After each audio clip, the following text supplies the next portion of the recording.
Hi, my name is Stephanie. I'm Evangeline. I'm Annabelle. I'm Eric. And we are Simply Neighbors. Yes. Oh my goodness. That never gets old. We are so excited to have our guests on here. They are actually our dear neighbors, just five minutes down the road, right? Yeah. Walking. Not too far. Yeah, we could bike. Yeah. Or take a long walk.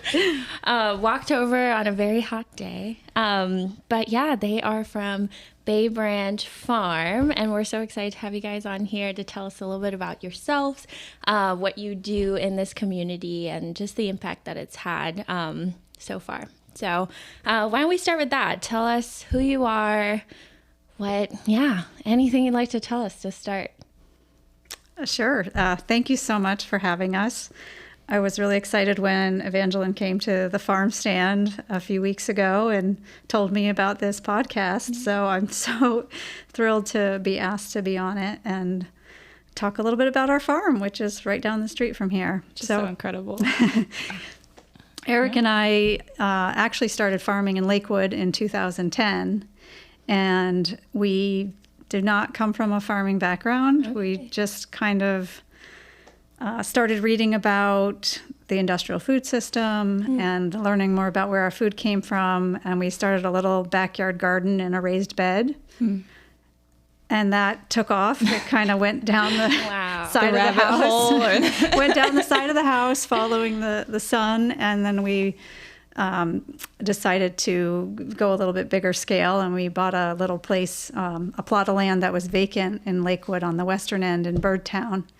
And we started a farm there using a technique called SPIN, which stands for Small Plot Intensive Growing. And so it's a kind of a methodology for farming on a small scale, but focusing on crops that are high margin and quick cycle crops. So in a small urban setting, you're not likely, if you're trying to do it as a business, you're not going to grow something like corn or potatoes, but you're going to grow leafy greens and tomatoes and things that you can either grow most of this throughout the season and harvest, or harvest multiple crops from. Right.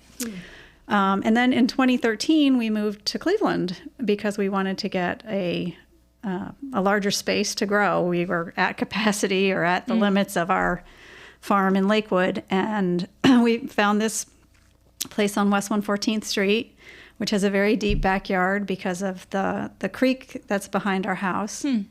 And we started a farm there. And now we grow on half an acre on 2 adjacent lots. That's beautiful. And we grow food and flowers. That's awesome. We have some flowers on the table right now. And we had some fresh vegetables earlier too. That were very well prepared. Thank you so much. It's beautiful. Yeah, what a blessing to this community. Eric, would you like to share anything? I mean, Annabelle covered a lot of it. But So we, over the years, we've changed like where we've sold. So when we started, when we were growing in Lakewood, we sold at the Lakewood Farmers Market. Oh yeah. Pretty like traditional, sort of like we got a little tiny farm, we got a little tiny farm stand. And we built up a customer base that way. And then we started to sell to a few restaurants. And the thing about this podcast and being neighbors and being community is that at one of the very first farm stands we ever had, or one of the very first farmers markets we ever had, this young gentleman came up. I think he was still in high school probably. And he ate a sun gold tomato. Like he just, can I eat this? I'm like, sure. Go, I mean, if you buy it, sure. Right? You can eat if you don't buy it. I don't care. Just sample the goods. So he ate it and he was like, man, that's like the best cherry tomato I've ever had. yeah. And he's now like the buying agent at Lake Road Market in Rocky River. Wow. And they've been like a really, really good customer for us over the years. And so we've changed from retail, and we've had an online store. And last year we went to a more almost all wholesale. And so I built this app to send a little list to our wholesale customers. Cool. And so it is like the world's most exciting thing when like we get the notification ding, like, oh God. But then the thing about that, like how our markets evolve is like now we've decided to start having a farm stand on the farm, which we've always sort of avoided. And that's where we met Evangeline. So I'm not sure we ever set out to do anything, but like while we've been going along and building a sort of a farm philosophy, like having our food as close, consumed as close to its produced is kind of like one of our goals. And I don't really have we don't have like a mileage circle that like, oh, it has to be sold inside of this. Yeah. But like we want that circle to get like as small as it can. The kind of the idea of hyper local. Yeah. Only because our food, well, a couple of reasons, but our food's fresher and, you know, it's picked and at somebody's house down the street the same day. And that's really great for so many reasons. Yes. But like, I'm not like, if we can nourish the community, right? Like in all the ways that means, and that like our food isn't coming all the way from California, the Salinas Valley, on all the things that are wrong. What I don't want to enumerate those with the industrial food system. And sure, like humanity's not going to really survive very well without it right at the moment. But that doesn't mean that we can't like have some food really close to home. Yeah. Yeah.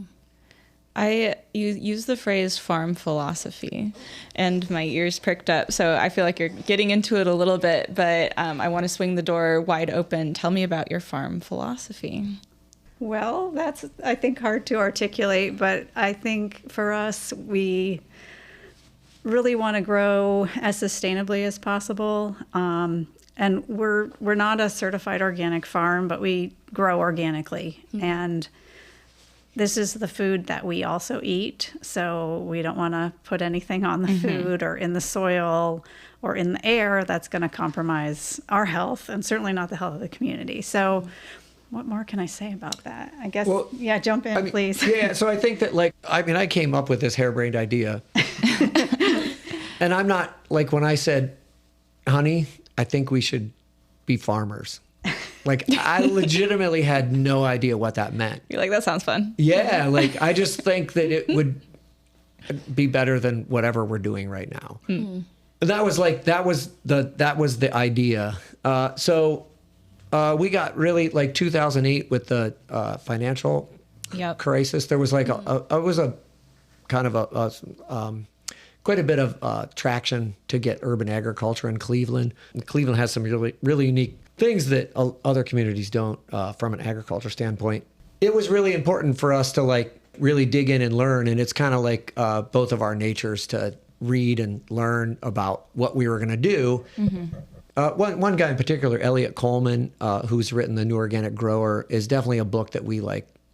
There's still practices that we use this day on our farm that are from things that we read in his book. I think also our philosophy has changed a little bit over time because when we started our business, we were also working off-farm full-time jobs. Oh, wow.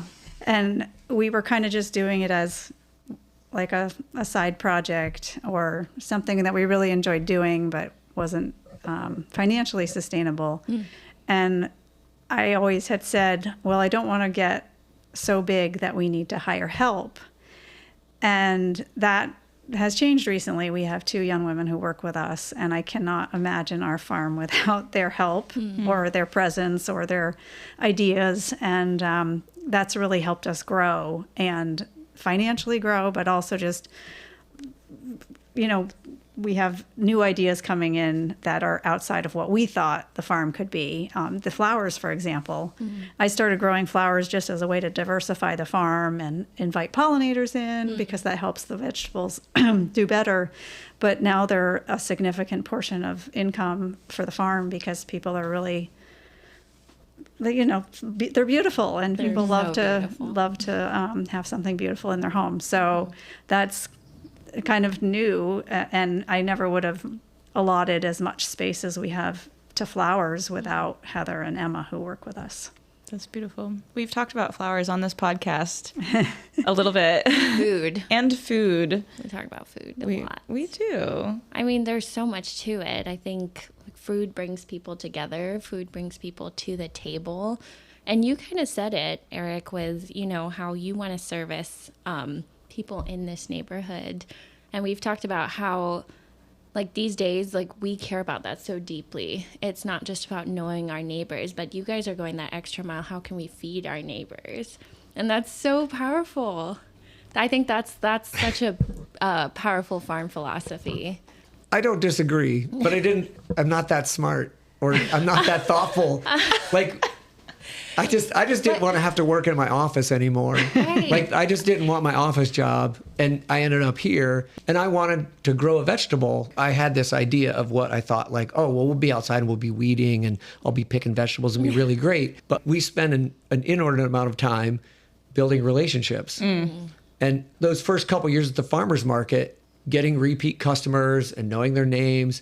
So we have a really lovely lady that lives down on the Gold Coast, and she was one of our very first customers, the Lakewood Farmers Market. She's our oldest customer and our oldest customer. And, you know, like, we've seen her partner die. We've seen her dog get old. Since we didn't go to the farmer's market, or we stopped retail, we stopped our online store the year before last. We hadn't seen her because she can't get out. She can't drive anymore. And so we had no connection there. And her niece was in town, and they came over to the farm stand. And it was like, and she brought a little dog, Princess, right? And so that, like I said, I didn't set out to do that. With the farm stand, I don't know, there's a whole lot of reasons why I kind of didn't want to do it. But it was really Emma's idea, and that's kind of what Annabelle's talking about, is how with, like, new ideas. So Emma sort of pushed us to this farm stand. Right, pushed is not the right word, but suggested. Yeah. And we're going with it. I'm in my office and I'm looking out. There's the farm stand, and I'm working away. And some old customers showed up.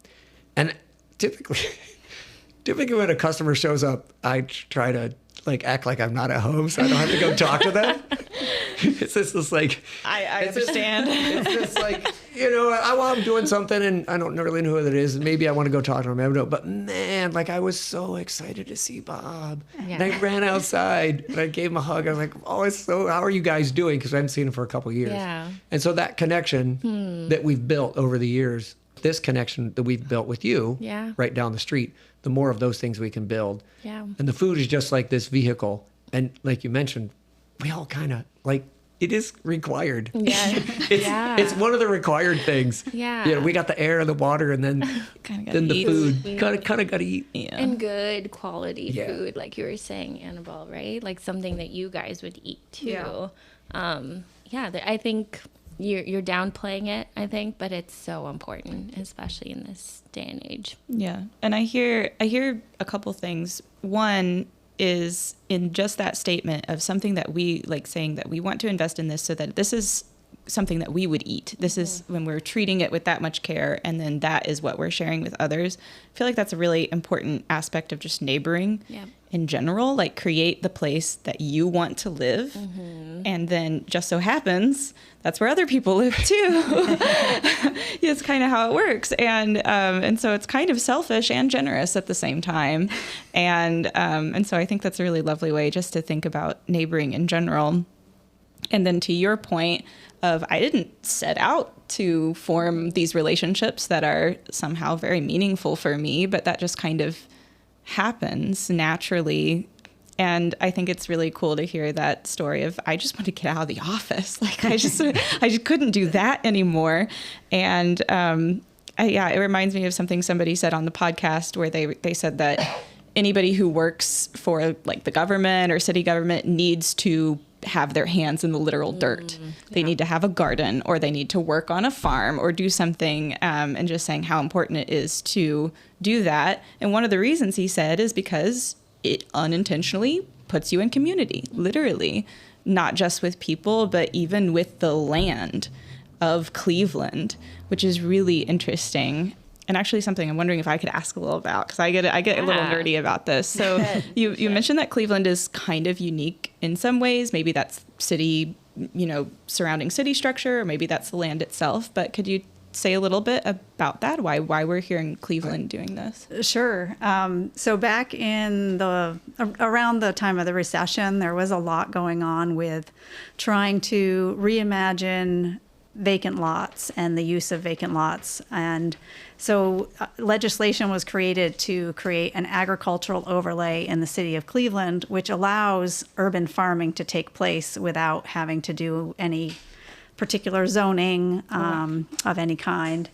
Then this is when we started. It was just super inspiring what was happening. People were taking vacant lots, turning them into community gardens, urban farms, pocket parks, and just reimagining green space in a way that was beautiful and productive instead of letting it kind of get overgrown with weeds. And so that is unique to the city of Cleveland. Like when we lived in Lakewood, we had to go through building and housing to try to put a high tunnel on our plot there. I think you downplay the like uniqueness of that. Like the fact that like there might be like one other city in the United States that has the same farm overlay, agricultural overlay. So our property is zoned residential, but we're allowed to farm there because of that farm overlay. Oh, wow. Cleveland, your residential property is agricultural property. Wow. It's the same thing. Did you know that? I did not know that. Yeah, and so nobody can tell us legally that we can't do what we're doing. I think that what happened in 2008 or 2009, whatever, but one person was really instrumental in getting that through, and it really changed it. It allowed like bees on. There's like that's like the chicken policy, and you can have goats. And, Yes. Yeah, I mean, it is really awesome, and it allows people to do things that you'd think would be okay to do, and especially if you own your home and it's your backyard. But it really did open up the door for people to kind of be innovative in an agricultural way on their own land. We really love our neighborhood too. Yeah. And we love our house, and we're so fortunate to have that land behind it that we can farm. But when we moved from Lakewood, I love Lakewood too, but this is just so more in line with what we want to do and where we want to live. So. And one more piece of that. So then with the house next door to us was vacant at the time, and it's a really long story about how it's not vacant now, but it became not vacant and we were able to purchase that. Oh, wow. And so that's how we have like two lots right next to each other, and they're very deep. And then the neighbor on the other side kind of just lets us, we trade lawn mowing for some agricultural space. That's great. So yeah, and Neighborly. a few other things. It's very neighborly. We store things in his garage to mow the front yard. It's a really great relationship. So it's really great there. And then the one last piece of that. So we spoke about Emma, who's growing flowers on our farm. She lives next door, which is really great. And now we just have some new friends that are beekeepers that just moved like 4 or 5 houses down. What? It's becoming a movement. Oh, I love it. It's beautiful. I just, on a Saturday morning, if I can walk flowers and produce and get some honey. Yeah. Oh, my goodness. Yeah, there's something really beautiful to that. Well, I love that you guys shared some of your resources that kind of helped you through this journey because you didn't grow up around farming. So you did a lot of learning, a lot of research to get to this point. So thank you for sharing those resources. We'll put them in the notes. Yes, in case you've inspired some young farmers out there or older farmers. But I'm curious because we always talk about, in the analogy of farming and agriculture, we talk about some growing edges, some thorns. Maybe what are some difficulties that you've experienced? How have you maybe learned from that? Anything you want to share on that? I think the biggest challenge in farming, and this is probably across the board for all farmers, are pests and climate. Yeah. And it was just over 100 degrees in our high tunnel last week because of the heat wave. Yes. And that's a real challenge to deal with more extreme weather events. And then the pests. I mean, pests are there no matter what. But in terms of how we've dealt with it, we've kind of leaned on some resources that are out there. There's been a lot of projects, research being done around climate adaptation on farms. And we've gotten some support through the USDA. We never really thought, well, the USDA is for big, giant farms that grow commodity crops. But they do support small farmers, small-scale farmers, urban farmers. And that has been helpful to us in terms of implementing certain things that can help us with adapting to climate. And Eric is a real jack of all trades on the farm, so he has identified ways to make our high tunnels more efficient, from automating them so they ventilate more easily. And he does all of the irrigation setup on the farm. We collect rainwater off the high tunnels and use that inside the high tunnels for keeping the plants watered. The other thing we've added is some shade cloth on the high tunnels to kind of reduce that light transmission so it doesn't get so hot inside. For the pests, we put up an 8-foot fence all around the entire perimeter of the farm. That just went up last year, and we've been on this location for 13 years. So that has been a real game changer in terms of shaking his head. In terms of deer pressure. We had a fence that we inherited from another farmer, and it sat and sat and sat, and we just never got around to putting it up. Yeah. And until last year, when Emma just started putting it up. Emma's really, shout out to Emma on this podcast. Yes, shout out to Emma, because I think we were just waiting to figure out, okay, where is the perfect place to put this fence, and how is that going to look, and how are we going to get in and out of our farm if we have a fence around it? Emma just put it up. She just put it up, and So now we have a fence. Yeah. And that's been really helpful in terms of reducing deer pressure. Not to say they don't get in sometimes, because they're pretty wily, but I've seen a deer jump. Oh yeah. In 6 foot or 8 foot fence. Oh yeah. Yeah. Just completely. Do you like groundhogs? We have a groundhogs can be a real problem too, especially for urban farms. I do some educational programming on the farm to help other farmers learn, how do you do this? What do I do? And it never fails. Every program I do, somebody says, what do you do about the groundhogs? So it's definitely a problem. Yeah. And I don't have a secret for the groundhogs. I think Sorry. Donovan's still on the wait list for the city of Cleveland to bring a truck. Oh, for the groundhog. Are you too? Oh, no, we can help you with that. Oh, okay. Oh, okay. That would be most helpful. We lost our lettuce. Oh, yes. No.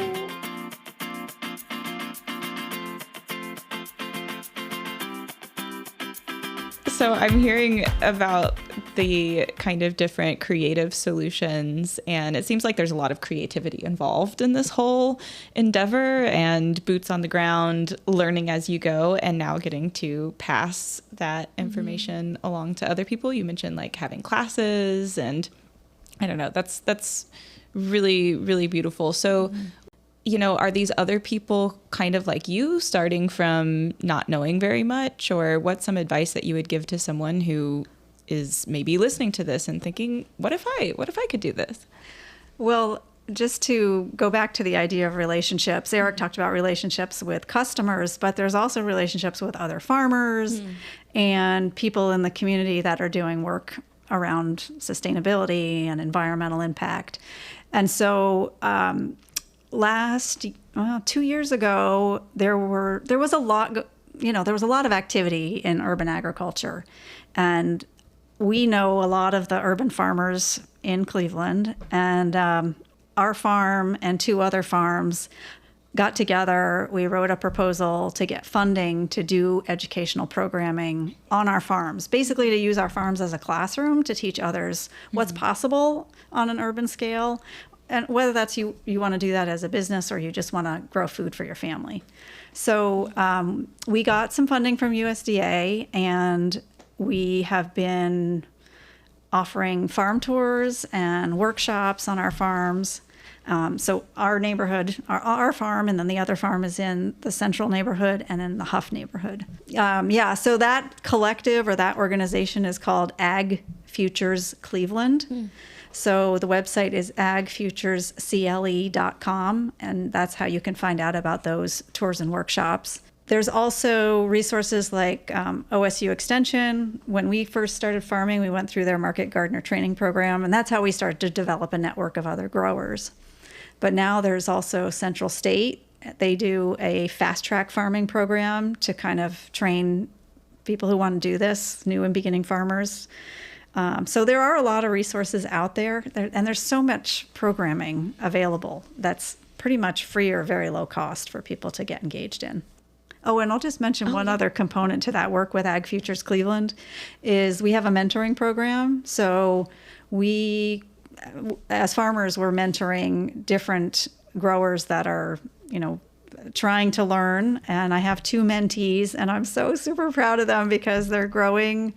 One just started growing tomatoes in a high tunnel, and she just retired. She's a retired healthcare worker, and she's like sending me pictures of her tomatoes and asking all these questions. But it's really heartwarming, and I don't know how to describe the feeling, but it just is so nice to have people that are out there growing because they've been inspired, and not necessarily just by me, but just by the work and what's possible.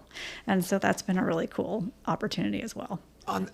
Eric's got something to say. On that note, I feel like I still have almost no idea what I'm doing. I'm sure we have learned a lot, and there's a lot of things we know. There's a lot of things we probably do right, but I still am constantly trying to dial everything in and just get it really correct. One of my experiences I had a couple years ago was I was going to grow 3 sisters, right? It was the corn and the squash and the beans, right?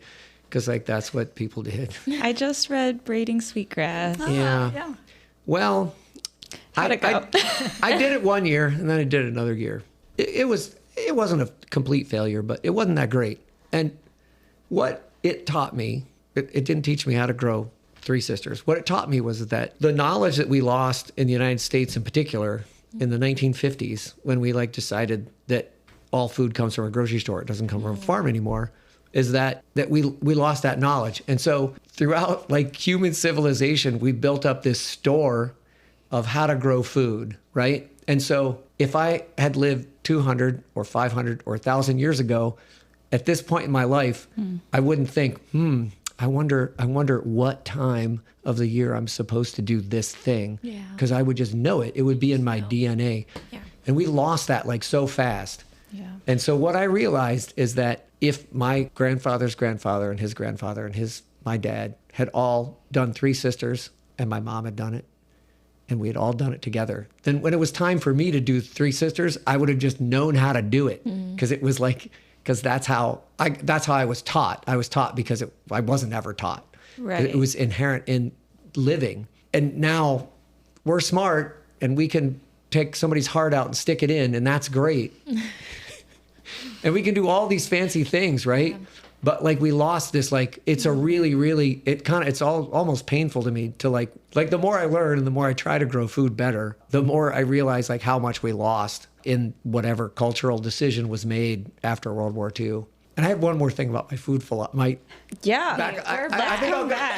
I love this. The philosophy of our farm is that one of the things we developed, what I found out and realized is that, and the USDA actually has data on this, that since World War II, if you look at the nutritional value of food in the United States, it's actually gone down. It's publicly available. You can just go look. That's there's a chart, and it just goes down.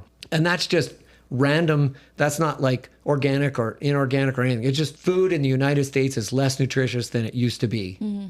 And that's a fact. You can't really dispute it.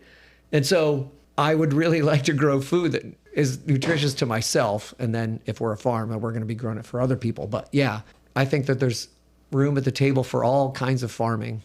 But I'd like to grow all of my stuff in the soil. Since we don't even know what's going on down there, and I'll talk about relationships, the relationship between the mitochondria and the mycorrhizal and all the stuff that's going on there between the nutrients and stuff, right? And soil's so amazing. And that's where I like to grow my vegetables. And if we grow them in healthy soil, so we used to say that we don't really grow vegetables, we just want to grow really good dirt. So good soil, right? So we're trying to put as much good stuff into the soil, so a lot of compost, we keep it aerated. We were pulling out garlic just this morning, and man, the dirt was really nice. It just really, and our dirt wasn't always that nice. Our soil has been not that great. We've farmed on some really bad soil that was not pleasant to be with. But the dirt that we have in our backyard now is really nice. And I walk on it my bare feet, and it's really soft and fluffy. And it looks and there's worms in it. It looks like something's probably going to happen down there. Intuitively as a human being, I could look at my soil and go, yeah, that's good. deep knowledge. Yeah. I don't know that it's good, right? No, I didn't go to school and like, okay, this is what good soil looks like. We do soil tests every year, learn multiple times a year sometimes, and we try to apply as much technology also as we can. That's like kind of like both sides of the coin. I love that you brought up kind of the relationship to the soil itself, because I think sometimes when I think about neighboring, I forget that neighboring includes more than just the humans in the neighborhood. And it includes the soil. It includes even the groundhogs that we were talking about earlier, but like how to figure out how to live with all these other living things, or the potential for life like in the soil, and these kind of building blocks. And I also love that you brought up, I mean, it's very painful, but kind of how the more that you learn about this sort of thing, the more you're confronting that loss and a loss of relationship with land in general, with this land of America that we're on right now. And then also a loss with like the potential connection to generations that have come before, as well as generations of people not of our ethnicity that have been stewarding this land for a long, long time. And the Three Sisters, for those who don't know, is a Native American growing practice that is practiced, has been practiced for a long time, that's kind of naturally helping reduce pests, because the squash provides ground cover and kind of acts like that netting that kind of helps reduce pests. The corn provides the trellis for the beans to grow, ideally, and the beans are nitrogen fixers in the soil. And so it's this beautiful relationship between the plants themselves. So there's also kind of a relationship between plants that's been severed by industrial farming. And it's hard because I think sometimes we don't want to know. We don't want to learn about those things, because every time you do learn something, you do have to confront that loss. But it's really inspiring to hear from you guys, because it sounds like while still holding the loss, the ignorance and the pain that brings, you're still finding some way and reason to keep pushing forward and to keep trying your best. And you mentioned something that was encouraging, seeing Minty grow tomatoes for the first time. I'm wondering if you have any other kind of sparks of encouragement that keep you going in this journey. Emma, who works on the farm, has 2 young children. There are 3 and I guess 3.5 and 1.5. And watching them run around the farm and sample the cherry tomatoes, eat the raspberries. Actually, the other day, Archie, her 3-year-old, said, "This is a nice farm." Oh, that would keep me going. Yeah, and it's. I mean, I don't have kids of my own. Eric has a daughter, but that kind of next generation, being able to see things growing, is pretty exciting. Especially, we live in a city, and not everybody gets to see that. So that's been really encouraging. And I think at first I was a little nervous about having kids on the farm, because it's not kid-proof in any way. There was like knives laying. I was about to say. There was like a bunch of knives laying in the high tunnel, and I was like, I should probably put those away. Just like on the ground, there were like 3 knives. Yeah. Big giant pokey ones too. Yeah, but her kids are really, really good, and they're just super fun to have on the farm. And because of her kids, she has play groups sometimes at the farm, and so other kids come to the farm, and again, just building that community, building maybe that innate knowledge that they'll bring with them as they grow up and have their own families. Good soil. Yeah, and maybe they'll grow their own food or have a backyard garden or take over the farm someday. It's got me thinking about, again, how much we've lost and how disconnected we are to the land that feeds us. And, because we don't know how Three Sisters works, we take it for granted when we can go to the store and just buy food. And we really take it for granted how much goes into seeing things grow. The process is hard. And, there's a lot to figure out, and the light and how much sunlight it's getting. And oh my goodness, like if we truly sat down and like every time we ate, thought about that, I think we would think about food differently, think about community differently. So yeah, thank you guys. This has been great. I have a question, and we can kind of wrap up, but we can kind of on a light note. What are some of your favorite recipes that you make, or preparation methods for some of the foods that you grow? Oh, goodness. Okay. Well, one of my favorite things to make is from rhubarb, and it's the first kind of thing we can harvest in the spring that's new other than greens. And I make a rhubarb cake out of it, and it's delicious. But during the summer, when things kind of get a little bit busy, we are big salad people. Yeah. So whatever is coming out of the farm, whether it's just lettuce or spinach, we will make a salad out of it very quickly. It's quick, it's nutritious, it's cold Yes. prep. So in the heat of summer, it's nice to have something quick and easy. Tomatoes with fresh basil and mozzarella cheese, or just with a little bit of olive oil. Yum. Yes. So just simple stuff. Yeah. Eric would probably survive on ramen and cereal And spinach. and Spinach. Yeah, Okay. we grow a lot of spinach. So since we do have, we have mentioned high tunnels a whole bunch, so I should explain what that is. Yeah.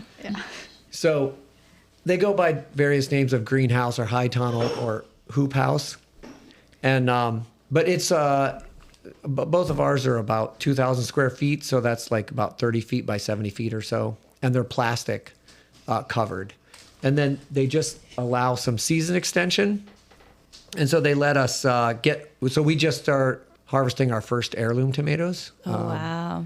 And so we got tomatoes a little earlier, and they'll go later in the fall. But then we also have spinach, and we don't harvest it for market all winter long, but we have spinach all winter long. Nice. And I don't eat spinach from the grocery store because it's terrible. Yeah. It's probably so much better. well, It's like, I mean, our tomatoes are really, really good. Like, don't get me wrong, it's a really good tomato, but our spinach is kind of fantastic. Yeah. yeah, because winter spinach, what happens is the plant is trying to protect itself from freezing. So the plant produces more sugars in the wintertime. So it's sweeter and it's more succulent, and it's just delicious. So we do not grow spinach over the summer because even though there are heat tolerant varieties, and you probably could, We've tried, and I gave up. yeah, but I gave up. But if we get it in the ground in the fall and it gets established, it will be in ready. the high tunnel over the winter. And then once we get above 10 hours of daylight again, usually in like early February, it starts to grow again. So it just kind of goes dormant. That sounds wonderful. I feel like I can put spinach in anything, and I've been doing City Fresh, the farm Yeah. share, Yeah. for I think as long as I've been in Cleveland, and they had some spinach in this last, but now I know that it's not as good as when they bring spinach back in the fall, in late season, because I guess it has more sugars. That's delicious. Well, thank you for sharing. I also love strawberry rhubarb pie. That was something that I would eat a lot of growing up in mid-Missouri. So rhubarb cake sounds interesting. I'll need to try that. That Can sounds we good. link the recipe? Yeah, if you've got a recipe. If you It's wanna just one share. from online, so Perfect. it's not my own Yeah, concoction. let's link the recipe. we can link that recipe. How can people get connected to your farm? You've mentioned the farm stand. When could they visit or see these educational opportunities? What are some good ways to get connected with you guys? All of the educational opportunities through Ag Futures Cleveland are online or accessible to register for online through agfuturescle.com. And our farm stand, we are trying to have it open every weekend now that we're into, the season a little bit more. But the best way to find out about that is to go to our website, baybranchfarm.com, and join our mailing list, or follow us on Instagram, because we try to post stories or updates on Instagram and I guess Facebook too, for when we are having the farm stand open. It's typically open Friday, Saturday, Sunday. And the hope is that it will be open every weekend. But again, there might be some weekends where we're in transition. Like right now, last week's heat event has kind of wiped out my lettuce. Yeah. So it might be a few weeks before we have more lettuce. Yeah. Eventually, we hope to have the farm stand's kind of like in trial right now, the on-farm farm stand. So hopefully, we hope to get that up and running all the time. So it's open all the time. That's one plan. There are events. There's none at the moment listed, but we do have an event section on our website, and we always go through the wintertime and we dream up all sorts of events we could have back on the farm, and then we start growing vegetables, and then we don't have them. But Got more important things. sometime. But we have a lot of ideas for great events to have back there, just community stuff. One of the things we want to do is have a unplugged on the farm, so maybe like a Friday after work, everybody come over and leave your phone in the car and just come and sit in the backyard and hang out. That's a great idea. It's on the list. On the list. We'll try to get it. We'll try to get the event up, and we'll put it. It'd be on Instagram too. We pretty much communicate through Instagram.